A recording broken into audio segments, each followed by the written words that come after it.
برطانیہ میں 10 برس پہلے ایک عوامی رائے عامہ کا جائزہ ہوا جس کے تحت معمولی اکثریت سے لوگوں نے کہا کہ جی کہ ہمیں یورپ سے نکلنا ہے، جسے ہم بریکسٹ کہتے ہیں۔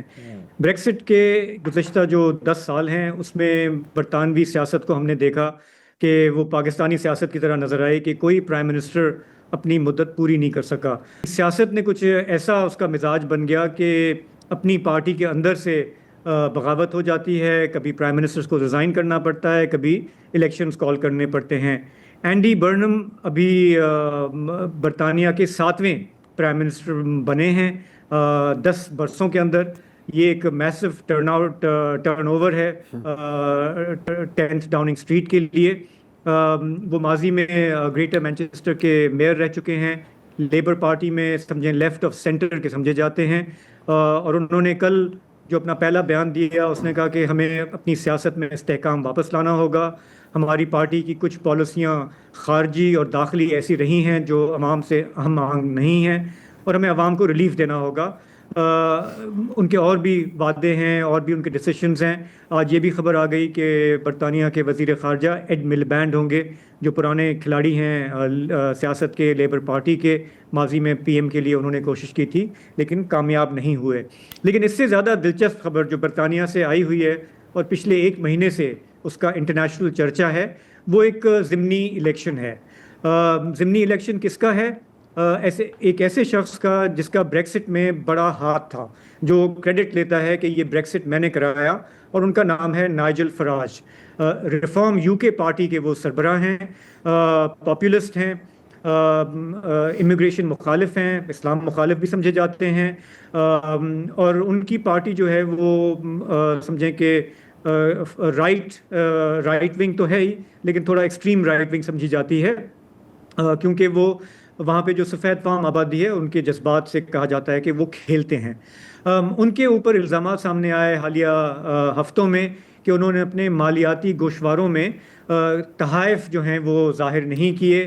ان کے جو بیسیکلی کہ کرپشن کے ایلیگیشنز تھے، اور یو کے سسٹم میں یہ ہوتا ہے کہ پارلیمنٹری ایک سسٹم ہے جس میں انکوائری ہوتی ہے، اور اگر آپ سے کہا جاتا ہے کہ جی رسیداں کڈو، اور اگر آپ نہیں نکال سکتے تو پھر آپ کو سسپینڈ بھی کیا جا سکتا ہے۔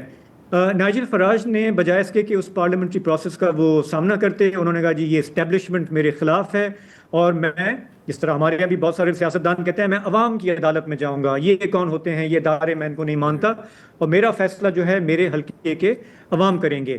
تو ان کا جو حلقہ ہے انہوں نے کہا کہ جی کہ انہوں نے فورس کیا کہ وہاں پہ بائی الیکشن ہوگا۔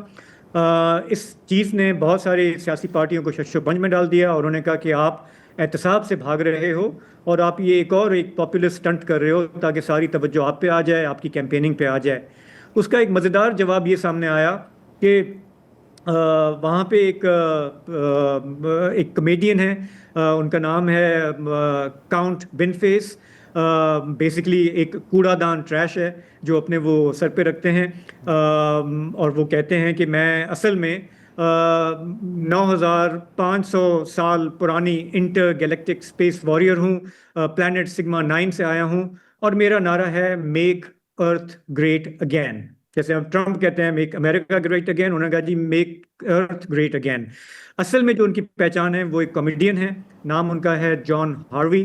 وہ ایک اسکرپٹ رائٹر ہیں، پروڈیوسر ہیں، لیکن پچھلے کئی الیکشن میں کم از کم 5 الیکشنز میں وہ ہر دفعہ نامینیشن پیپر ڈالتے ہیں، الیکشن لڑتے بھی ہیں۔ بلکہ ابھی جو پرائم منسٹر سامنے آئے ہیں اینڈی برنم، جب یہ لنڈن میئر کا الیکشن لڑ رہے تھے تو اس سے پہلے جب وہ الیکشن لڑ رہے تھے تو اس میں بھی انہوں نے مقابلہ کیا تھا۔ لنڈن میئر جو ہیں صادق خان، ان کے خلاف بھی وہ لڑ چکے ہیں، ہمیشہ ہارتے آئے ہیں، لیکن تفریح پرووائڈ کرتے ہیں اور ایسے ایشوز اٹھاتے ہیں کہ لوگ ریزونیٹ کرتے ہیں۔ اس مرتبہ انہیں بہت سیریسلی لیا جا رہا ہے، کیونکہ برطانیہ کی جو بڑی بڑی پارٹیز ہیں، لیبر ہے، دوسری ہے، انہوں نے کہا کہ نائجل فراج جو کچھ کرنے جا رہے ہیں ہم ان کے اس جال میں نہیں آئیں گے، ہم اپنا امیدوار کھڑا نہیں کریں گے۔